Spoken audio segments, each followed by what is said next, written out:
အိမ်မက်တွေကစီကြည့်ပါလိဒါပေမဲ့အသေးအိမ်မက်တွေကအရာတွေကိုအပြင်လောကကိုယူဆောင်လာနိုင်ပြီးတင်းအနေနဲ့အသက်နဲ့လောင်ကြီးထည့်ရမယ်ဆိုရင်ကိုတင်ညာတိုင်းအိမ်မက်လိုပါသလားဒီနေ့တင်ဆက်ပေးမယ့်ရုပ်ရှင်လေးကတော့ Horror Sansan နဲ့စိတ်ကူးရင်လို့ကောင်းတဲ့တရုတ် fancy ကားလေးတကားဖြစ်တဲ့ Super Me ဆိုတဲ့ကားလေးပဲဖြစ်ပါတယ်ဒီကားလေးထဲမှာတော့စမ်းယူဆိုတဲ့ဇညွေးဆရာတယောက်ကစိတ်ပီစီမှုတွေနဲ့တူအိမ်မပြောနိုင်ဖြစ်တာကြောင့်အာယုံဆူဆိုင်လို့လည်းမရပဲဇညွန်းတွေလည်းရေးလို့မရကမအိမ်နိုင်မစားနိုင်နဲ့ကျွန်တော်စီကလူငယ်တွေလိုအနာဂတ်ပြောက်ပြီးလဲလွင်နေပါတယ်အေးပြတာတွေများလာတာကြောင့်သူ့ရဲ့ပုံစံကလည်းဆုပ်ပြတ်နေခဲ့ပြီးစားလဲကောင်းကောင်းမရေးနိုင်တာကြောင့်ချိုးတပြားမှမရှိကငားနေတဲ့တိုက်ခန်းကနေမောင်းချခြင်းလည်းခံလိုက်ရပါတယ်။သူရဲ့ဘဝမှာအိမ်မက်တွေရဲ့နောက်ဆက်မှုကြောင့်အိမ်မရတာကိုဆရာဝန်မျိုးစိတ်ကူထုံးဆရာတွေနဲ့တွားရောက်ပြသခဲ့ပေမဲ့ဘာမှထူးခြားမလာတာကြောင့်လည်းကိုတတ်သေးဖို့ရွေးချယ်လိုက်ပါတယ်။ဒါမှလည်းသူနဲ့ရင်းနှီးတဲ့ပန်ကိတ်ဆိုင်ကအဖိုးကြီးရောက်လာပြီးစကားသမီးတွေပြောရင်းနဲ့အိမ်မက်တွေရဲ့နောက်ဆက်မှုကြောင့်ကိုပြောလိုက်တဲ့အခါမှာတော့အဖိုးကြီးကအိမ်မက်တွေရဲ့အနောက်ရှက်ခံရတိုင်းမှာအိမ်မက်မနေတာပါဆိုပြီးကိုတတိပေးလိုက်ရင်ချက်ချင်းနိုးလာမှဖြစ်ကြောင်းအားပေးစကားပြောလိုက်ပါတယ်။ဒါကြောင့်ပဲဆန်ယူကအဖိုးကြီးရဲ့အားပေးစကားတွေနဲ့အတူသူငယ်ငယ်ကလေးက crash ခဲ့တဲ့ကော်ဖီဆိုင်ပိုင်ရှင်မမကိုကြည့်ရင်မတတ်သေးတော့ဖို့ကိုဆုံးဖြတ်လိုက်ပါတယ်။ဒါလိုနဲ့သူကသူ့ရဲ့ဖုန်းဆုပ်လေးကိုရောင်းကရလာတဲ့ပတ်စံနဲ့စတိုးဆိုင်တစ်ခုကနေမုတ်ဝဲစားနေရင်အတွဲတွေနဲ့အတူမမကိုမြင်အောင်နေစင်ပါပဲ။သူ့ရဲ့အိမ်မက်ထဲကမကောင်းဆိုးတစ်ကောင်ရောက်လာပြီးသူ့ကိုဓာတ်နဲ့ထိုးလိုက်ပါတယ်။ဆန်ယူကနာကျင်လုံးနဲ့ဝေဒနာတွေနဲ့အတူဓာတ်ကိုစုပ်ကိုင်းရင်အဖိုးကြီးပြောတဲ့အိမ်မက်မနေတာဆိုတဲ့စကားကိုရေးရွက်လိုက်တာကြောင့်အဲ့ဒီမကောင်းဆိုးကလည်းပျောက်ကွယ်သွားပါတယ်။ဒါပေမဲ့သူစုပ်ကိုင်းထားတဲ့ဓာတ်ကတော့အပြင်လောကထဲထိကိုပါလာခဲ့ပါတယ်။အဲဒီနောက်မှာတော့ဆန်ယူကဓာတ်ကိုအဟောင်းနှင်းစည်းကွက်မှာတွားရောက်တဲ့အခါမှာတော့စုပ်ပြတ်နေတဲ့သူ့ကိုကြည့်ပြီးအယောင်ဝယ်သမားတွေကအချင်းတော်သားလေးမှတ်ကအမျိုးဈေးနေမိဝယ်ပေမဲ့တံမြာသီးမဟုတ်တဲ့ဆန်ယူကမယောင်းတော့ပဲနာမည်ကြီးအပေါင်ဆိုင်တစ်ခုကိုလာခဲ့ပြီးဈေးကောင်းနဲ့ရောင်းလိုက်ပါတယ်။လက်ထဲမှာငွေရှင်သွားတဲ့ဆန်ယူတယောက်ကတော့ဘွားမှာမစားဘူးသားတွေစားမဝယ်ဘူးသားတွေဝယ်ရင်းနဲ့ဟိုတယ်ကောင်းသားတစ်ခုမှာအခန်းငှားရင်းနဲ့စိန်ရှိနေပါရီ။ညဘက်ရောက်တဲ့အခါမှာတော့အိမ်မက်ထဲကပစ္စည်းတွေကိုအပြင်လောကကိုယူလို့ရတာတည်သွားတဲ့ဆန်ယူတယောက်ကပစ္စည်းတွေကိုလိုက်ကင်ကအိမ်မက်မက်တာပါလို့ပြောပေမဲ့ဘာမှမထူကြပဲသူ့ကိုလိုက်တက်တဲ့မကောင်းဆိုးဝါးပေါ်လာမှထူကြလာပါရီ။ဆန်ယူကမကောင်းဆိုးဝါးရဲ့တိုက်ခိုက်မှုကိုရှောင်ရှားနေပေမဲ့မရတော့ပဲသူ့ကိုခုတ်ချလိုက်တဲ့မကောင်းဆိုးဝါးရဲ့ပစိန်ကိုကင်ကအိမ်မက်မက်နေတာလို့ရေးရွက်လိုက်တာကြောင့်ချက်ချင်းအဲ့ရကလန်လို့လာပြီးသူ့လက်ထဲမှာလည်းဟိုရက်ကလိုပစိန်ကြီးပါလာခဲ့ပါရီ။ဒီတစ်ခါမှလည်းသူကရလာတဲ့ပစိန်ကိုအပေါင်ဆိုင်မှာတွားရောက်ရောင်းချပြီးငွေအမြောက်များရရှိလာခဲ့ပြန်ပါရီ။ဝေကိုဖတီတီနဲ့3နိုင်လာနိုင်တဲ့ဆန်ယူတယောက်ကတော့ခင်ဗျားတို့လိုပဲပတ်စံလေးရလာနဲ့တောက်လိုက်စားလိုက်ပြောလိုက်ပါလိုက်နဲ့စော်တွေကိုအမ်းနေပါတယ်။အိမ်မက်ထဲကနေပစ္စည်းတွေရယူကရောင်းစားရင်ပတ်စံလွယ်ရမှန်းတိလာတဲ့ဆန်ယူကတော့ညဘက်အိတ်ချိန်မှာပစ္စည်းများယူဖို့အတွက်ရေအောင်ပြားတဲ့တစ်ခုရဲ့ပုံကိုကြည့်ရင်းနဲ့အိတ်လိုက်ပါတယ်။အတွေ့ထဲမှာပြားတိုက်ထဲကိုရောက်သွားချိန်မှာတော့သူကတန်ဖိုးရှိသမျှပစ္စည်းတိုင်းကိုယူဖို့ကြံစီနေပြီးတော့အရင်လိုဓာတ်ရီပစိန်တွေနဲ့လာမယ့်မကောင်းဆိုးဝါးကိုပျော်မြူးစွာစောင့်နေနဲ့အသင်ပြင်ထားလိုက်ပါတယ်။ဒါပေမဲ့လည်းသူထင်မှန်ထားသလိုမဟုတ်ပဲမကောင်းဆိုးဝါးကတနက်နေ့ရောက်လာကသူ့ကိုလိုက်လံပြက်ခတ်တိုက်ခိုက်တာမလို့သူကအိမ်မက်ထဲမှာတိတ်ဆုံးသွားပြီးလန့်လို့လာခဲ့ပါတယ်။ဒါမဲ့လည်းအမှန်မရှိတဲ့ဆန်ယူကသူရောင်းစရာပစ္စည်းတွေမရသေးတာကြောင့်မလို့အိမ်မက်ထဲကိုတပံပြန်သွားခဲ့ပြီးတေဆုံးတဲ့နေရာကနေထားကပစ္စည်းတွေကိုလိုက်လံယူဆောင်ပြီးအိမ်မက်မက်နေရလို့ပြောကပြန်လဲနိုးထလာခဲ့ပါတယ်။နောက်တစ်ရက်မှာတော့သူကရရှိလာတဲ့ပစ္စည်းတွေကိုရောင်းချပြီးချိန်မှာတော့ဆန်ယူကတန်းကျွတ်တရေတယောက်ဖြစ်နေပါပြီ။သူပြန်လာတဲ့လမ်းမှာပဲအရင်ကသူဇန်ညွန့်အန်နေကြသူ့ရဲ့လုပ်ပေါ်ကိုင်းမဲ့ဖြစ်သူအကိုဆန်တွေ့တဲ့အခါအကျွေးလိုက်တောင်းတာအကြောင်းထွက်ပြေးခဲ့ပေမဲ့မှန်တဲ့ကသူ့ကိုယ်သူကြည့်ပြီးအကိုဆန်ကိုခေါ်ကစားတော့ဆိုင်ကိုတွားကြပါရီ။အရင်ကစင်ရသားနေပြဖြစ်တဲ့ဆန်ယူကအခုလိုစားတော့ဆိုင်မှာလိုက်ကျွေးတာကြောင့်အကိုဆန်ကတော့မယုံနိုင်တွေဖြစ်နေပါရီ။ဆန်ယူကတော့အကိုဆန်ကိုအရင်ကျွေးတွေကိုပေးကသူဇန်ညွန့်ဆန်မရေးနိုင်တော့ကြောင်းလည်းပြောလိုက်ပါရီ။အဲနောက်သူကအရင်ကလေးကချိတ် crash ခဲ့ရတဲ့မမရဲ့ coffee ဆိုင်ကိုသွားပြီး coffee ဝယ်တော့ကသူ့ကိုမမီလားလို့မေးပေမဲ့အရင်ကတငင်နှစားလေးပုံစံနဲ့ဘာမှမဆိုင်ပဲခံရနေတဲ့သူကိုမမကတော့မမီနေခဲ့ပါဘူးမမရဲ့ဆိုင်ရောင်းစားတန်းကြောင့်မေးမြန်းခဲ့ပြီးရောင်းကမကောင်းတဲ့မမကိုသူကကိုညီဖို့ဆုံးဖြတ်ခဲ့ပါတယ်ချမ်းသာလာတဲ့အခါမှာတော့ဘောကမေးပေမဲ့သူမကတော့မမေးတဲ့မောင်လေးပါပဲညဘက်ရောက်တဲ့အခါမှာတော့ဆန်ယူကသူ့ပေါ်တာအကိုဆန်နဲ့တူတောက်စားရင်းနဲ့အရေးဝင်းအချစ်ချောင်းတွေပြောချင်းနဲ့ခင်ဗျားတို့လိုပဲမမအချောင်းတွေပြောကအကိုဆန်ကသူ့ကိုမမကပြန်ချစ်မှဖြစ်ကြောင်းအခုလိုချမ်းသာလာတဲ့အတွက်ပတ်စံတွေကြောင့်အချစ်ဖြစ်ပေါ်လာမှလို့ပြောတဲ့အခါမှာတော့ဆန်ယူတယောက်အရန်ကိုပျော်ရွှင်မြူးတူအမိုးလုံးနေပြီးအကိုဆန်ကသူ့အခန်းကိုလိုက်လံပို့ဆောင်ပေးရပါတယ်အကိုဆန်ကပြန်ဖို့ဟန်ပြင်လိုက်ပေမဲ့ဆန်ယူချမ်းသာလာတဲ့ပုံမတင်ကားတာကြောင့်အခန်းထဲကိုပြန်ဝင်လာပြီးရှောက်ကြည့်နေချိန်မှာပဲဆန်ယူကအိမ်မက်ထဲကနေရွှေရယူကနိုးလာတာမလို့သူလည်းအံ့ဩလန့်ဖြန့်သွားပါတယ်အကိုဆန်ကဆွမ်းရွက်အစွမ်းတွေကိုသိရှိသွားပြီးတော့ညီလေးတယောက်လိုခင်မင်ချောင်းတွေရှောက်ဖော်ပြီးဘေးနားကနေလိုရာတွေကုန်လုပ်ပေးမယ်လို့ဆိုကဆန်ယူနဲ့အတူတူပဲနေလိုက်ပါတယ်။နောက်တစ်ရက်မှာတော့ဆန်ယူကငွေတွေကိုယူပြီးသူ့ရဲ့မမဆိုင်ကိုသွားခဲ့ပြီးဒီဆိုင်ကိုသူ့ကိုရောက်မှုကန်လန်းလိုက်ပါတယ်။ဆိုင်ကိုဝယ်လိုက်ပေမဲ့လည်းဆိုင်ကိုတော့မမကပဲဆက်လက်ဦးတည်လောက်ကင်ပြီးရလာတဲ့အကျိုးမြတ်ကိုတော့နှစ်ယောက်တူတူခွဲဝေယူမယ်လို့ပြောပြီးတစ်ဖက်လက်နဲ့မမကိုကူညီလိုက်ပါတယ်။သူကူညီလိုက်တာအကြောင်းပဲမမကသူ့ကိုဒီညဒိတ်ဖို့ပြောလိုက်တဲ့အတွက်နှစ်ယောက်တူစားသောက်ဆိုင်တစ်ခုကိုသွားလိုက်ကြပါတယ်။ဆန်ယူနဲ့မမကစကားတွေအများကြီးပြောနေကြပြီး ဆရာမကြီးဖြစ်တဲ့မမကတော့အခုလိုကူညီတာကဆိုင်ကိုသဘောကျလို့တင်မဟုတ်ပဲမောင်လေးကသူ့ကိုသဘောကျနေတာဖြစ်ကြောင်းကိုလည်းသိရှိထားပါတယ်။ညဘက်အခန်းကိုပြန်ရောက်တဲ့အခါမှာတော့သူကောင်းမွန်စွာအိပ်ဆက်နိုင်မှုအတွက်အကိုဆန်းကတေချာပြင်ဆင်ပေးပြီးဆန်ယူကလည်းအိမ်မက်ထဲမှာဘန်ကိုရောက်သွားခဲ့ကပတ်စံတွေကိုတင်းကျုံယူလိုက်ပါတယ်။သူ့ကိုလိုက်တိုက်ခိုက်တဲ့မကောင်းဆိုးအားပေါ်လာခဲ့ပေမဲ့လည်းအိမ်မက်ထဲမှာအခုလိုတိုက်ခိုက်ခံရတာဖြစ်တာကိုနားလည်သွားတဲ့အတွက်မကောင်းဆိုးအားကိုပြန်လည်တိုက်ခိုက်ပြီးတော့အိမ်မက်မှန်တရားလို့ပြောရင်းနဲ့ပတ်စံတွေကိုယူကာပြန်လည်နှိုးထလာလိုက်ပါတယ်။နောက်တစ်ရက်မှာတော့ဆန်ယူကမမကိုငေးရင်ကော်ဖီဆိုင်မှာထိုင်နေပြီးအကိုဆန်ကတော့လူတွေကိုပတ်စံပေးကကော်ဖီဆိုင်ထိုင်ငားတာကြောင့်တရက်ကော်ဖီဆိုင်လေးကလည်းအရန်ကမှရောင်းဝကောင်းသွားပါတယ်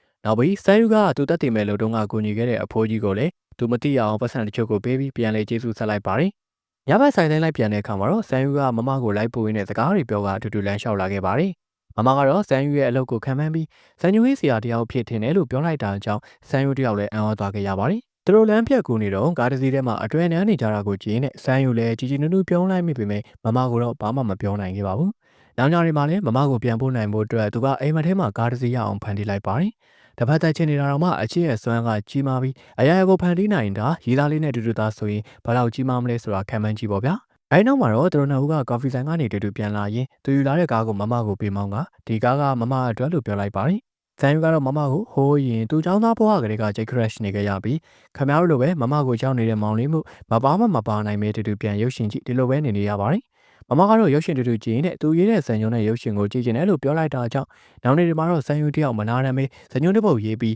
းအကိုဆန့်ကိုပေးပြီးတော့ဇာကားထုတ်ခိုင်းလိုက်ပါတယ်။အကိုဆန်ကတော့သူ့ရဲ့ဇန်ညုံကိုအရန်ကြိုက်နေပြီးနာမည်ကြီးမင်းသားမင်းသမီးတွေငါကကိုရိုင်းပတ်စံဆိုင်ရုပ်ရှင်ရိုက်ကူးရင်းနဲ့ဆန်ယူရဲ့အထိတ်ကိုလည်းလန်ကျုပ်ကပြောဆိုရင်ဆန်ယူမိတ်ဆက်ပွဲမှာမမကိုခေါ်ပြလိုက်ပါတယ်။အဲနောက်ညဘက်မှာဆန်ယူကပုံမှန်တိုင်းအိတ်ဆက်ရင်အိမ်မက်ထဲကိုရောက်သွားကအရန်တန်မိုးကြီးတဲ့စိတ်ကောင်းပုံစံရွှေကပတ်တစ်ခုကိုမကောင်းဆိုးအားတန်းကနေယူဆောင်မှုစ조사ပြန်ပါလိ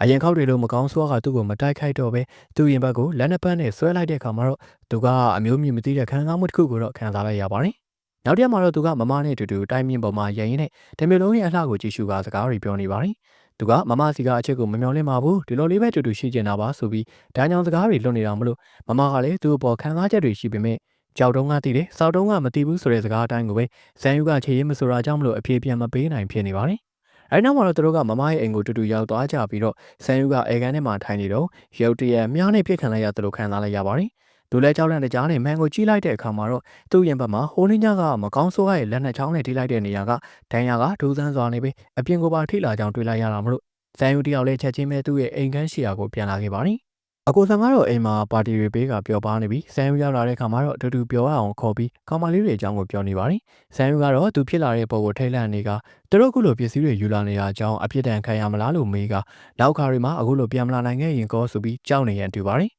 အဲဒီညမှာပဲဆန်ယူကသူ့ကိုယ်သူအိမ်မက်ထဲမှာမကောင်းဆိုးပုံစံပြန်မြင်လိုက်ရပြီးသူမြင်လိုက်ရတဲ့သူ့ကိုယ်ဘောကဒဏ်ရာတွေအတိုင်းအပြင်မှာလည်းသူ့ကိုယ်ကဒဏ်ရာတွေရနေကြောင်းအလံတကြားမြင်လိုက်ရပါတယ်။နောက်ရက်မှာတော့သူကစုပ်ပြတ်နေတဲ့သူ့ပုံစံကိုမမြင်စေချင်တာကြောင့်တိတ်တိတ်ဆိတ်သွားကြည့်ခဲ့ပြီးလမ်းလျှောက်ရင်တော့သူအရင်ကတိုက်ခိုက်ခံရတဲ့ဒဏ်ရာတွေကပြန်လည်ပြီးတော့ပေါ်ပေါက်လာပါတယ်။သူကော်ဖီဆိုင်သားကိုလာစင်မှာတော့ဘယ်ကမှမသိတဲ့လူတစ်စုရောက်လာပြီးသူကောင်းကိုအဝိတ်ဆုပ်ကဖမ်းဆီးခေါ်ဆောင်သွားခြင်းကိုခံလိုက်ရပါတယ်။လူစိုးတွေကဆန်ယူကိုပြန်ပြီးဆွဲသွားတာဖြစ်ပြီးလက်ထောက်တယောက်က9တန်းပေးဖို့ပြောလိုက်တဲ့အခါမှာတော့ဆန်ယူကသဘောတူလိုက်ပေမဲ့ခေါင်းဆောင်ဖြစ်တဲ့အကိုကျန်ဆိုတဲ့သူကတော့အရန်နေနေအောင်မလို့ဒေါ်လာ10တန်းပေးဖို့တောင်းဆိုလိုက်ပါတယ်။ဆန်ယူကလည်းထပ်မံသဘောတူခဲ့ပြီးတော့နောက်ရက်မှာအကိုဆန့်ကိုပတ်စံယူလာစေပါတယ်။အကိုဆန်ပတ်စံယူလာခဲ့ပေမဲ့လူစိုးတွေကကတိမတီပဲပတ်စံတွေနဲ့တူအကိုဆန့်ကိုပါသတိမရအောင်ရိုက်ကဆန်ယူနဲ့တူဖမ်းဆီးခေါ်ဆောင်လာခဲ့ပါတယ်။အဲဒီနောက်လူစိုးကောင်းဆောင်ကဆန်ယူရဲ့ဖုန်းကိုဝင်ရောက်ချိရှုလိုက်ပြီးတော့ဘဏ်အကောင့်ကိုစစ်ဆေးလိုက်တဲ့အချိန်မှာတော့ပတ်စံတွေအများကြီးကိုတွေးလိုက်ရတာကြောင့်သူတို့တောင်းလိုက်တာကနဲသွားကြောင်းတွေပြောဆိုကပတ်စံတွေထပ်မံလိုချင်တဲ့အကြောင်းကိုပြောဆိုလိုက်ပါတယ်။ဆန်ယူကလည်းသူ့မှာမကောင်းတာတွေအများကြီးဖြစ်ပျက်နေပြီးတော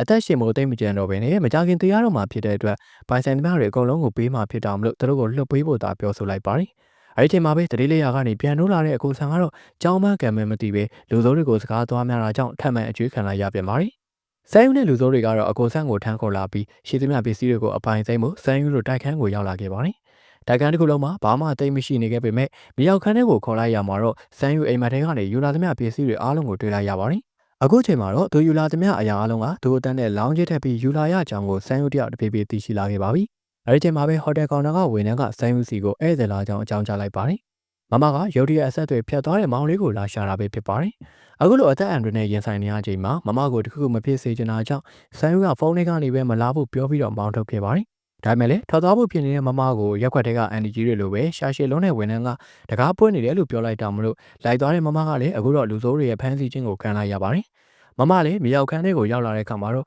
လူစိုးကောင်းဆောင်ကသူတို့အားလုံးကိုတပ်ဖြစ်ဖို့ကြံစီလိုက်ပါတယ်။ဒါကိုလူမတက်ချင်တဲ့လက်ထောက်ကတော့ပစ္စည်းတွေယူပြီးထွက်သွားကြဖို့ပြောပေမဲ့ခေါင်းဆောင်ကလက်မခံပဲသူ့လူကိုပါထိုးချလိုက်ပါတယ်။မမကတော့အခြေတဲ့စွမ်းရည်နဲ့အတူမမရဲ့မောင်လေးကိုကယ်တင်ဖို့လူစိုးတွေကိုတော့ဂယူမဆိုင်နိုင်ပဲအနာကစတင်ပြီးတိုက်ခိုက်လိုက်ပါတယ်။ဆန်းယူကလည်းသူ့ကိုချုပ်ထားတဲ့တယောက်ကိုပြန်တိုက်လိုက်ပြီးတရေလျာကနေပြန်နှုံးနေတဲ့အကိုဆန်ကလည်းလူစိုးတွေကိုတိုက်ခိုက်ပါတယ်။တချက်မှာတော့လူစိုးတို့ကဆန်းယူကိုဓာတ်နဲ့ထိုးလိုက်ပါတယ်။ဒါကိုလူသက်မှုဖြစ်မှာကြောက်တဲ့ကုနာကတပည့်ကတော့အကောင်လုံးကိုဓာတ်လိုက်တာကြောင့်ဆန်းယူတို့ထွက်ပြေးဖို့အချိန်ရသွားပြန်ပါတယ်။သူတို့၃ယောက်ထွက်ပြေးပြီးမြဲဒဏ်ရာရထားတဲ့ဆန်းယူကြောင့်ပဲလေကားမာရင်ပြန်ပန်းခံလိုက်ရပါတယ်။အကိုဆန်ကတော့ဆန်းယူတို့လွန်မြောက်ဖို့ကိုညီလိုက်ပေမဲ့လည်းအခန်းပြင်မရောက်ခင်မှာလူစိုးတွေရဲ့အဖမ်းဆီးကိုပြန်ခံလိုက်ရပြန်ပါတယ်။သူကတိုက်ခိုက်ခံရလို့တတိလက်နေတဲ့မမကိုကြည့်ရင်သူလည်းတတိမိကအိမ်မက်ထဲကိုရောက်သွားပါတယ်။အိမ်မက်ထဲမှာတော့သူကအရင်ကအဖြစ်ပြက်တွေအားလုံးကိုမြင်အောင်နေရင်အိမ်မလားတကယ်တော့မတဲခွဲတော့တဲ့အနေထားနဲ့တတိလက်နေတဲ့မမကိုမြင်လိုက်ရပါတယ်။အဲဒီချိန်မှာပဲသူ့ရဲ့ပုံစံကတပြေးပြေးမကောင်းဆိုးရတဲ့ကောင်လိုမျိုးကိုပြောင်းလဲသွားပါတယ်။ဒါဟာသူကိုယ်တိုင်လားမကောင်းဆိုးရတာတော့မသိတော့တဲ့အခြေအနေနဲ့မမကိုကယ်ဖို့အတွက်ထွက်လာခဲ့ပြီးလူစိုးတွေအားလုံးကိုတိုက်ခိုက်လိုက်ပါတယ်။ဒါဟာမကောင်းဆိုးရတဲ့ကောင်သာဖြစ်နေခဲ့ပြီးလူစိုးတွေတိုက်ခိုက်ထားလို့တေလီမျိုးပါဖြစ်နေတဲ့စမ်းရွက်ကိုလည်းအသေးသက်ဖို့လုပ်တဲ့အခါမှာတော့စမ်းယူကအိမ်မက်မက်နေတာလို့ရေရွလိုက်တဲ့အခါမှာတော့ရှိသမျှအားလုံးအရင်ကသူ့အိမ်မက်ထဲကနေယူဆောင်ပြီးရောင်းချခဲ့သမျှအားလုံးမှာချက်ချင်းပျောက်ကွယ်သွားပြီးရုပ်ရှင်စားရဲ့စတိုးဆိုင်မှာမုတ်စားရင်မမကိုမြင်အောင်နေတဲ့စင်းရဲသားလေးစမ်းယူဖြစ်ကိုပြန်လည်ရောက်ရှိသွားပါတယ်။သူဟာတကယ်ပဲစတိုးဆိုင်ရှိမှအိပ်ပျော်သွားတာဖြစ်ပြီးဖြစ်ပျက်သမျှအရာတွေအားလုံးကလည်းသူ့ရဲ့အတွဲတွေနဲ့သူအိမ်မက်မက်တဲ့အကြောင်းအရာတွေပဲဖြစ်နေခဲ့ပါတယ်။သူအိပ်ပျော်သွားတာကိုလာနိုးတဲ့သူကတော့သူ့ရဲ့ crush လေးကော်ဖီဆိုင်ကမမဖြစ်နေပြီးငငယ်ကလေးကသူ့ကိုကြိတ်သဘောကျနေတဲ့ကောင်လေးဆန်းယူကိုတတိထားမိနေတာပါ။မမကတော့ဆန်းယူကိုအိမ်ကိုခေါ်သွားပြီးတော့ခေါ်ဆွဲတပွဲကျွေးကတဲ့သိစကားတွေပြောလိုက်ပြီးလောလောဆယ်အလုံးမရှိသေးရင်သူ့ရဲ့ဆိုင်မှာအလုပ်လုပ်နိုင်ကြောင်းပြောလိုက်ပါတယ်။ဆန်းယူကမမရဲ့ကော်ဖီဆိုင်မှာအလုပ်ဝင်ပြီးစိတ်တလူတဲ့အရင်လိုအိမ်မက်တွေလည်းမမတ်တော့ပဲလုံးဝကိုပြောင်းလဲသွားပါတယ်။ဒီလိုနဲ့သူကကော်ဖီဆိုင်ရှိကဘန်ကိတ်ဆိုင်မှာမုတ်ထွက်ဝယ်ရင်အဖိုးကြီးကသူ့အိမ်မက်ထဲမှာပေးထားတဲ့ငွေချို့ကိုပြန်ပေးလိုက်ပြီးသူလည်းပဲဆန်းယူလိုပဲအသက်နဲ့လောင်းကြီးထက်ရင်အလဲလဲလုပ်ခဲ့တာကြောင့်တည်နေကြောင်းကိုပြောရင်းနဲ့ပြီးဆုံးသွားပါတယ်။အားလုံးကိုကျေးဇူးထူးပဲတင်ရှိပါရခင်ဗျာ။